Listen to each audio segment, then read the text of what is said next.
Guys, what's up? I'm Nilesh Burman and welcome to my channel.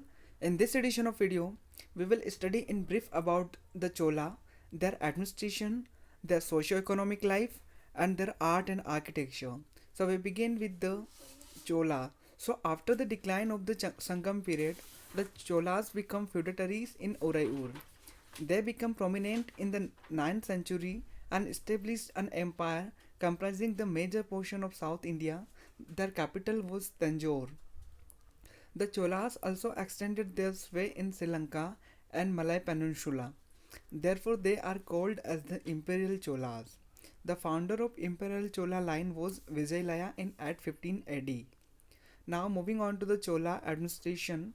The Chola administration system was very well organized and efficient. The administration of Chola dynasty was essentially monarchical in character, where the king was at the helm of the administration and all executive, legislative and military powers rested with him. Council of ministers and other high officials were there to advise the king for administration of Chola empire. Even the princes of Chola dynasty were to associate with the ruling king and were actively employed in war and peace. Another one is the Chola Empire was a big one. There were many administrative divisions for the efficient working of the government. The Chola Empire, known as Rajyam or Rashtrayam, was divided into a number of province or mandalam. The most important mandalam were placed under the charges of the viceroys, who were generally the princes of the royal blood or of noble families. The provinces or mandalams were subdivided into number of divisions known as kotams or valanadus. The next administrative subdivisions of Cholas were the district, which were called nadus, each of which consisted of a number of autonomous villages, unions or groups of villages playing a vital role in the Cholas administration system. The town was known as Nagaram and it was under the administration of a council called Nagaratars. The system of village autonomy with sabhas and their committees developed through the ages and reached its culmination during the Chola rule. The Cholas maintained a regular army consisting of elephants, cavalry, infantry, and navy. All lands were carefully surveyed and classified for assessment of revenue. The residential and lands belonging to temples were exempted from tax. Besides land revenue, there were tolls and customs on goods taken from one place to another place, kinds of professional taxes, dues levied on ceremonial occasions like marriages and judicial fines. Now moving on to the socio-economic life under the Chola. So the caste system was widely prevalent during the Chola period. The Brahmins and Kshatriyas enjoyed special privileges.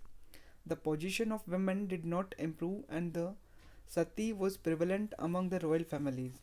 Both Saivism and Vaishnavism continued to flourish during the Chola period. A number of temples were built with the patronage of Chola kings and queen. The temples remained center of economic activity during this period. The weaving industry, particularly the silk weaving at Kanchi, flourished.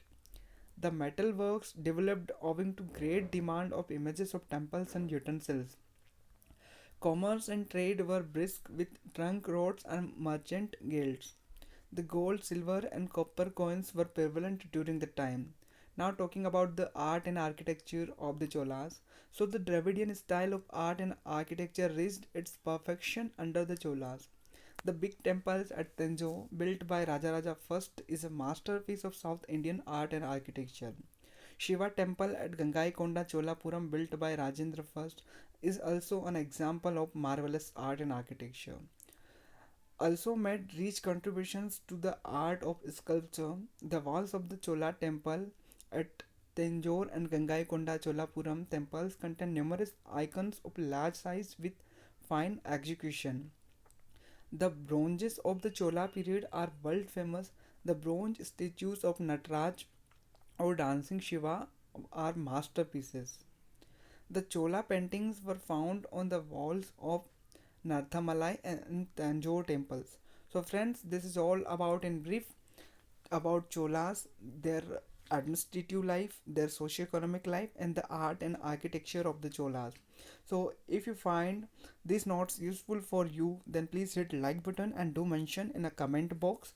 And if you want PDF of these notes, then please visit description box. The link is there. Thank you.